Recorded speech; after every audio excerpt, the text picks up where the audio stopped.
Este é o caminho, andai por ele. É o tema que estaremos trabalhando durante este ano. Nesse mês de janeiro, especificamente, nós vamos falar sobre o seguinte tema, ou subtema: a cada começo nasce um grande desafio. E nós temos trabalhado, hoje trabalhamos pela manhã, a primeira experiência de Gideão, e agora estou partindo para a segunda experiência de Gideão, nesse projeto, vamos dizer assim, e experiência necessária à vida de todos nós.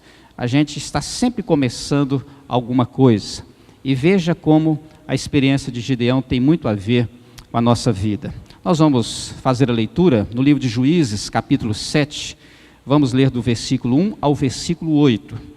O texto será aqui projetado na NVI, na nova versão internacional. Juízes, capítulo 7, nós vamos ler do verso 1 ao verso 8, usando esse texto como base para a nossa reflexão. Diz assim a palavra: de madrugada, Jerubaal, isto é, Gideão, e todo o seu exército acampou junto à fonte de Arode. O acampamento de Midian estava ao norte deles, no vale, perto do monte Moré. E o Senhor disse a Gideão: você tem gente demais para eu entregar Midian nas suas mãos, a fim de que Israel não se orgulhe contra mim, dizendo que a sua própria força o libertou. Anuncie, pois, ao povo que todo aquele que estiver tremendo de medo poderá ir embora no monte Gileade. Então 22.000 homens partiram e ficaram apenas 10.000. Mas o Senhor tornou a dizer a Gideão: ainda há gente demais, desça com eles à beira d'água, e eu separarei os que ficarão com você. Se eu disser, este irá com você, ele irá. Mas se eu disser, este não irá com você, ele não irá. Assim Gideão levou os homens à beira d'água, e o Senhor lhe disse: separem os que beberem a água, lambendo-a como faz o cachorro, daqueles que se ajoelharem para beber. O número dos que lamberam a água, levando-a com as mãos à boca, foi de 300 homens. Todos os demais se ajoelharam para beber. O Senhor disse a Gideão: com os 300 homens que lamberam a água, livrarei vocês e entregarei os midianitas nas suas mãos. Mande para casa todos os outros homens. Gideão mandou os israelitas para suas tendas, mas reteve os 300. E estes ficaram com as provisões e as trombetas dos que partiram. O acampamento de Midian ficava abaixo deles no vale. Livro de Juízes, capítulo de número 7. São muitos os que começam de forma humilde, mas o fato de começarem de forma humilde não significa que não alcançaram degraus, patamares de grandeza. E de uma certa maneira, se você teve a oportunidade de conhecer alguém que começou bem pequeno, bem humilde, que abriu uma portinha, que começou um pequeno negócio, ou quem sabe começou a sua casa aumentando um quarto aqui, outro ali, e de repente você se depara com essa pessoa e ela construiu muito mais do que aquilo que havia imaginado no começo. O próprio exemplo de Jesus indica isto. Jesus foi muito desprezado. Os próprios profetas já haviam anunciado, em função da sua humildade, da sua aparente precariedade, da sua aparência simples, da sua posição simples em termos sociais. Jesus começou de uma forma muito simples, mas Jesus atingiu patamares inatingíveis de grandeza, ainda que as grandezas que ele recebeu não estivessem dentro dos seus objetivos de vida, especialmente porque a sua grandeza era engrandecer o nome do próprio Pai. Há um escritor indiano, Rabindranath, que diz o seguinte: quanto maiores somos em humildade, tanto mais próximos estamos da grandeza. É interessante esse pensamento, porque ele diz que a verdadeira grandeza é quando somos grandes em humildade. Quanto mais humildes, mais simples, maior a grandeza, ainda que isso não seja um status tão condecorado, tão aclamado e tão bem recebido na sociedade e nos nossos dias. A história de Gideão é muito interessante e intrigante. Gideão fazia parte de um grupo de 12 juízes que ajuizaram, legislaram na nação de Israel. Esse tempo era um tempo de grande escuridade, obscuridade, confusão, engano. A Bíblia chega a dizer que cada um fazia aquilo que bem pretendia. E os juízes tinham algumas missões, entre elas a de libertar o povo depois de um tempo de opressão e algumas vezes de cativeiro.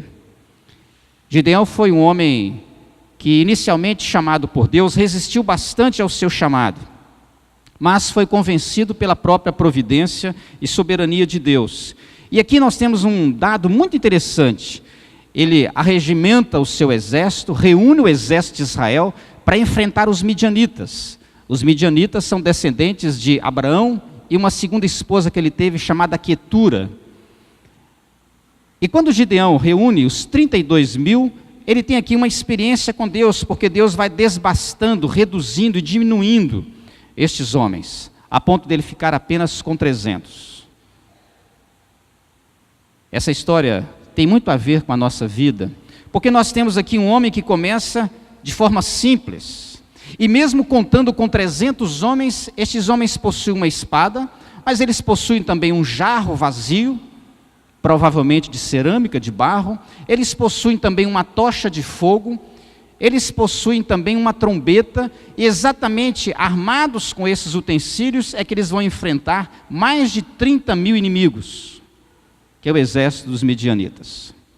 Essa história me mostra que o começo pode ser humilde, mas o caminho é sempre glorioso. Você pode começar apequenado, apoucado, diminuto, insígne, insignificante, minoritariamente, e ter no trajeto um caminho marcado por grandes experiências, especialmente se o começar é um começo construído na base chamada Senhor. Quando você constrói as coisas em Deus, quando você começa os seus projetos pessoais na dependência dEle, esse caminho sempre será muito glorioso. A primeira lição, que esse começo pode ser humilde, mas o caminho é sempre glorioso. Antes, portanto, é preciso levar em conta a realidade humana. Em toda construção nós temos que pensar sobre isso. A realidade aqui indica o que é o ser humano, como o ser humano funciona. No versículo 1 diz que quando Gideão sai com o exército, eles se acampam às margens de uma fonte. Diz aqui o texto, a fonte de Arode. E ali Deus faz uma anunciação, profere algumas palavras. Mas é interessante que este lugar nos traz algumas realidades sempre presentes na vida humana, que identificam a nossa realidade, o que realmente somos. A palavra Arode significa fonte do medo, fonte do terror. Ou seja, o lugar está associado ao estado de espírito daqueles 32.000 guerreiros. 32.000 homens dispostos a enfrentar os midianitas. E diz o texto que esses homens estavam completamente amedrontados, atemorizados, assombrados, até certo ponto tolhidos, limitados, reduzidos, intimidados. E Deus manda dizer no verso 3, avisa para o povo que todo aquele que estiver tremendo de medo pode voltar para casa. E se você pensa que os medrosos iam fingir que não eram medrosos, teatralizar, o pessoal foi mesmo. De 32.000, apenas 10.000 permaneceram. 22.000 homens juntaram o seu alforje e foram embora. A realidade humana é esta. Há aqui uma redução significativa, especialmente em se tratando de luta armada. Há uma redução que causa um profundo desalento no coração. É deprimente. Imagina você num exército de 32.000 pessoas e de repente você só tem 10.000 pessoas. É uma influência inevitável. Você vai vendo pessoas cabisbaixas, desanimadas, desistindo das coisas, e a vontade é de fazer o mesmo. Essa redução também é reveladora. A realidade do homem está aqui. Ele é um homem temente, tem medo das coisas, tem dificuldades para enfrentar as grandes lutas e desafios. E Deus faz isso de propósito, exatamente para selecionar, peneirar aqueles que Ele quer fazer uso. A revelação que nós temos aqui é que onde há multidão, a princípio não há nenhuma garantia de vitória. Onde há recurso, ninguém está assegurado de bom êxito. Às vezes você quer muito, às vezes eu quero muito, às vezes eu penso em mais e mais e mais, imaginando que esse grandioso vai trazer ao meu coração aquilo que ele precisa e ao mesmo tempo mudar as circunstâncias e as situações, quando na verdade isso não acontece. O grandioso, o ostentoso, pode impressionar, mas não produz resultado algum. Gente medrosa, o homem é falho, limitado. Há um outro espírito aqui também revelado. Quando Deus leva esse povo até a fonte, Ele fala assim: olha, você agora faz esse povo tomar água. E quando esse povo estiver tomando água, você vai fazer o seguinte: todo aquele que tomar a água sem se ajoelhar, ele vai pegar a água com as mãos e beber. É assim que é a ideia do cachorro, lamber a água. Ele vai pegar a água com as mãos e beber, sem se dobrar de joelhos. Aquele que se ajoelhar para beber água, você manda embora. Dos 10.000, apenas 300 beberam água sem se ajoelhar. E qual que é a ideia? A ideia daquele que toma água sem se ajoelhar é aquela pessoa que se mantém atenta ao inimigo. Como que um guerreiro pode se ajoelhar às beiras de um ribeiro, usando as suas duas mãos e estando praticamente imobilizado com as suas duas pernas porque está bebendo água? Ele é presa fácil nas mãos do inimigo. Ele seria destruído com maior facilidade. O que Deus faz, na verdade, é uma seleção. Ele escolhe aquelas pessoas que estão atentas, que estão sintonizadas, que estão ligadas, que estão prontas para enfrentar a batalha. Quem bebia água ajoelhado estava mais vulnerável e era presa fácil. Aqui está a indicação do despreparo. Jesus disse uma palavra muito interessante para os nossos dias: ninguém que, tendo posto a mão no arado, olha para trás, é apto para o reino de Deus, está preparado para viver o reino de Deus. Quando você coloca a mão no arado, você tem que olhar para frente, você não pode se distrair, não pode se dispersar. É esta a ideia do texto. Uma batalha, qualquer que seja ela, o despreparado pode comprometer toda a batalha. As muitas realidades humanas estão aí.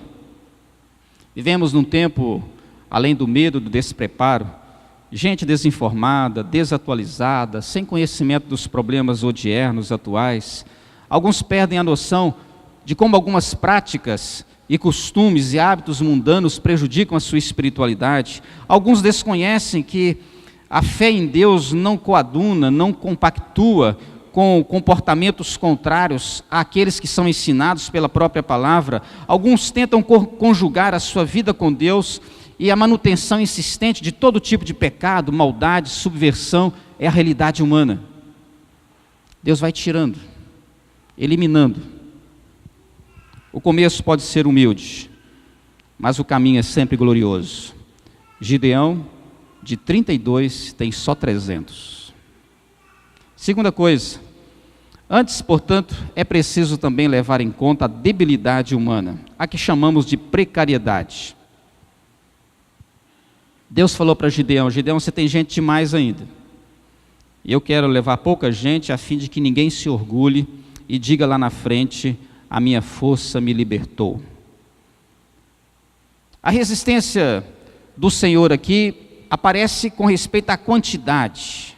Deus sabia que quantidade, que volume impressiona, que aparência impressiona. E Deus quer desfazer este conceito, esta ideia. Quer deixar Gideão completamente vazio de qualquer tipo de pretensão. Você imagina enfrentar mais de 30.000 com 300? Imagina enfrentar um exército extremamente habilidoso, habilitado, com homens que estão pegando apenas uma espada, que viviam oprimidos há 7 anos. 7 anos de opressão midianita. A resistência do Senhor quanto à quantidade é exatamente por isso, porque diante dos olhos humanos, número da segurança, quantidade da confiança gera otimismo. Há também a sabedoria do Senhor em conhecer esse espírito débil, debilitado do homem. Ele tem uma facilidade muito grande de se orgulhar com as suas conquistas, com as suas vitórias, com as suas realizações. E aqui surge uma nova modalidade de orgulho, porque todo mundo acha que orgulho é uma coisa que a pessoa mantém com relação aos outros, não é? Mas aqui no caso é um orgulho com relação ao próprio Deus. Ele diz assim, eu quero que você vá com pouca gente, a fim de que Israel não se orgulhe contra mim. Ou seja, a partir do momento que a pessoa passa a confiar no seu taco, na sua força, na sua destreza, na sua habilidade, isso é um tipo sutil, mas profundo e comprometedor de orgulho, de soberba contra Deus. Porque eu e você somos chamados para viver como os 300, na dependência. E o orgulhoso é exatamente aquele que não tem facilidade ou não se dispõe a viver em dependência.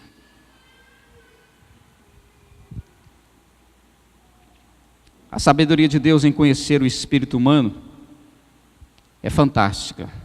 E ele se apropria desse recurso para usar algumas estratégias. A estratégia da redução de 32 para 300. Deus vai descartando, Deus opta pelo mínimo possível. Diz a passagem que ficaram apenas. É o Deus que privilegia o fraco, o humilde, o pouco, o apequenado, o insignificante.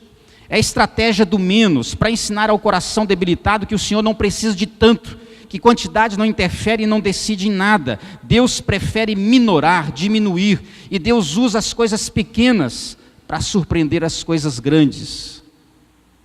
Ainda que seja em termos físicos, mas é também em termos de currículo. Você tem um Davi enfrentando um Golias. Um garoto que cuidava de cabras, de ovelhas, enfrentando um guerreiro armado até os dentes. Um garoto completamente destituído de ferramentas, recursos, usando uma funda e algumas pedras, e um gigante com espada, couraça, capacete, escudo e tudo que tinha direito. O maior recurso é reconhecido quando nós perdemos todos os recursos que temos e passamos a viver dependendo de um só, o próprio Deus. Gideão, eu, o Senhor, vou entregar os midianitas nas tuas mãos com apenas 300 homens.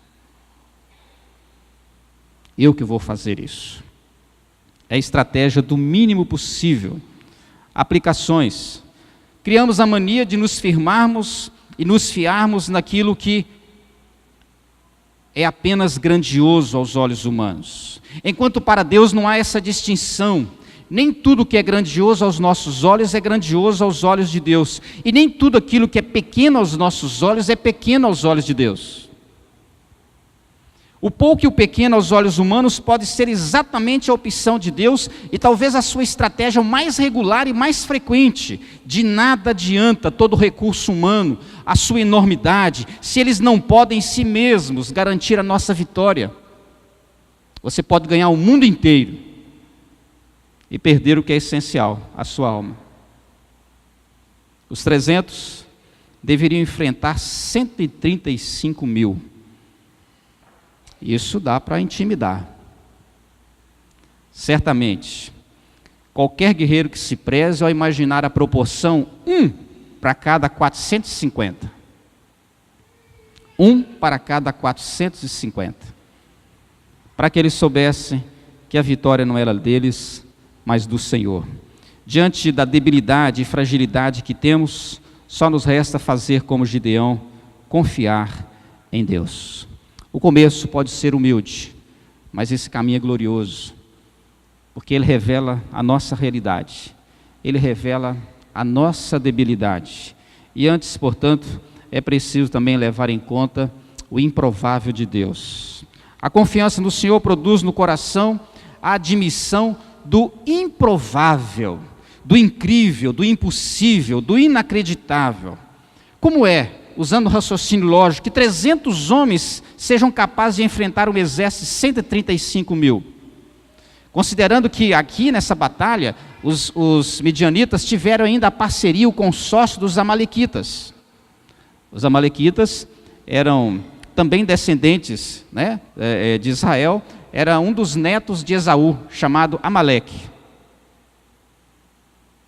Eram tribos, povos nômades, que viviam como ciganos, viviam em tendas. E o Senhor disse a Gideão: com esses 300 homens que beberam a água sem se ajoelhar, eu entregarei os midianitas nas suas mãos, e você manda para casa todos os outros homens. É fantástico você começar uma coisa assim, se sentindo bem aquém, e perceber que no caminho, nesse percurso, Deus vai fazendo coisas inimagináveis, improváveis. Deus abre portas, Deus faz milagres, Deus supre necessidades, Deus envia pessoas que você nunca viu para te ajudar. E não é sorte, é o Senhor. Uns confiam em carros, diz o salmista no capítulo 20, verso 7. Muitos confiam em carros, outros confiam em cavalos. Nós, porém, estamos no estágio mais avançado. Nós já saímos da confiança, estamos na glorificação. Nós nos gloriaremos em o nome do Senhor nosso Deus. Além de confiar nele, nós já estamos comemorando, regozijando, porque a nossa força não pertence aos carros, não pertence aos cavalos, mas ela pertence à dependência que nós temos de Deus. Agora veja como Deus manuseou a história de Gideão. Um pouco antes, Gideão tinha pedido um sinal. E o primeiro sinal foi um sacrifício que ele fez, e o anjo tocou aquele sacrifício com um cajado, e a coisa pegou fogo. Ele se assustou, né?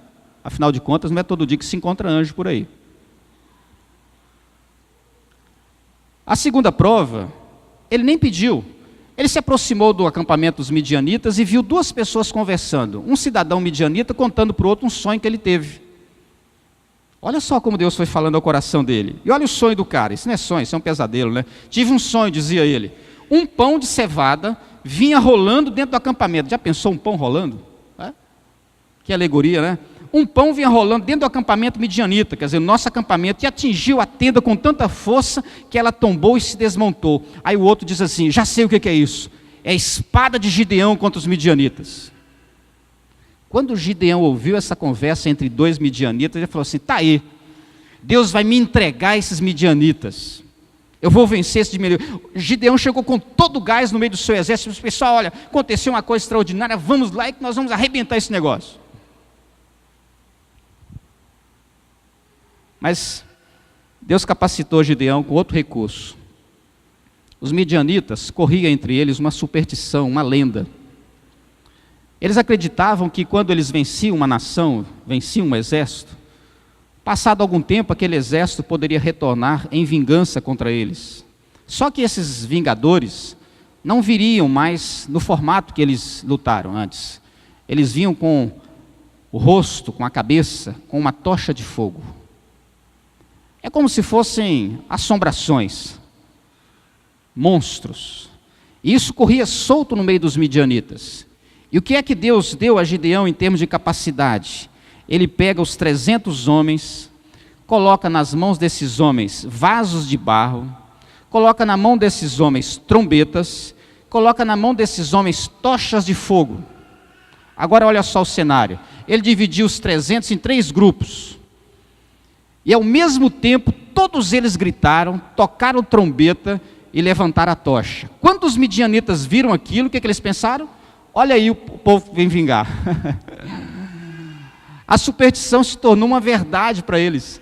E naquele alvoroço, naquele tumulto todo, um midianita começou a matar o outro, tentando se defender. Resultado, não sobrou quase ninguém. Quase ninguém. E os que sobraram, né, foram dispersados. Quase ninguém. O que eu quero dizer é que a coisa mais absurda e improvável, As trombetas foram tocadas, as 3 companhias despedaçaram os jarros, empunhando as tochas com a mão esquerda e as trombetas com a direita, e gritaram: a espada pelo Senhor e Gideão. Juízes 7:16 até o verso 20. Improvável. Ninguém imaginava, nem os próprios israelitas imaginavam que eles sequer colocariam mão na espada, que eles sequer matariam um só midianita, mas Deus se encarregaria de expulsá-los dali ou de matá-los ali mesmo. Deus usa essa ideia supersticiosa contra os próprios inimigos. Deus imprime um enorme pavor no coração daqueles homens que começam a matar uns aos outros ou bater em retirada. Deus encerra assim com 7 anos de sofrimento. O povo de Israel mal podia trabalhar a sua colheita, passava fome por causa da opressão dos midianitas. O improvável de Deus acontece, sabe como? Quando parece não haver nenhum recurso. E se você acha que 300 é pouco, Deus nem precisa dos 300. Talvez eu e você precisemos, mas Deus não. O improvável de Deus acontece para que o homem não tenha outra alternativa senão a de confiar e obedecer. Quando o homem vê o Senhor agindo em seu favor milagrosamente, é o improvável que está acontecendo. Esse improvável testemunha e confirma que, apesar de se começar pequeno, diminuto, desabilitado, temeroso, o caminho com o Senhor será marcado por grandiosidades, porque partem da sua glória e do seu poder. Não tenha medo de começar algo humilde. Não tenha medo de começar algo quando você se sentir em desigualdade, quando você se sentir menor, quando você se sentir reduzido, porque acima de tudo, firme a sua confiança no Senhor, que com certeza, debaixo da bênção dEle, o seu caminho será glorioso e você vai chegar muito além daquilo que você imagina. Gideão libertou o povo de Israel com 300 homens, não tiveram que matar ninguém. O próprio Deus se encarregou de dispersá-los e de destruí-los. O começo pode ser humilde, mas o caminho é glorioso. Olha só o que o escritor de Hebreus disse: certamente me faltará o tempo necessário para referir o que há a respeito de Gideão. Tem outros mais aqui, mas eu coloquei apenas o destaque para Gideão. Não fala nada dele. O escritor de Hebreus não conta nada, só diz que faltou tempo para ele anotar, escrever tudo o que está escrito a respeito de Gideão.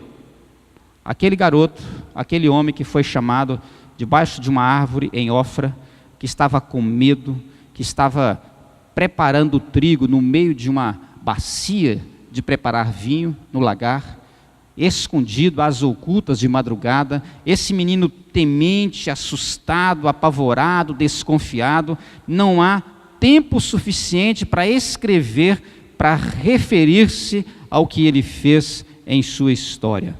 E a pergunta que eu faço é: o que mais pode haver de Gideão? Começa tímido e se torna ousado e intrépido. Começa cheio de temores e pavores, mas se torna um homem corajoso e valente. Começa cheio de dúvidas, picuinha na cabeça, desesperança, mas se enche de fé e confiança.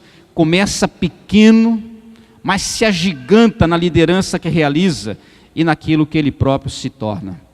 O começo pode ser humilde, mas o caminho é sempre glorioso, especialmente quando você ousa, quando eu ouso, quando nós ousamos confiar no nosso Deus. Que Ele nos abençoe. Amém.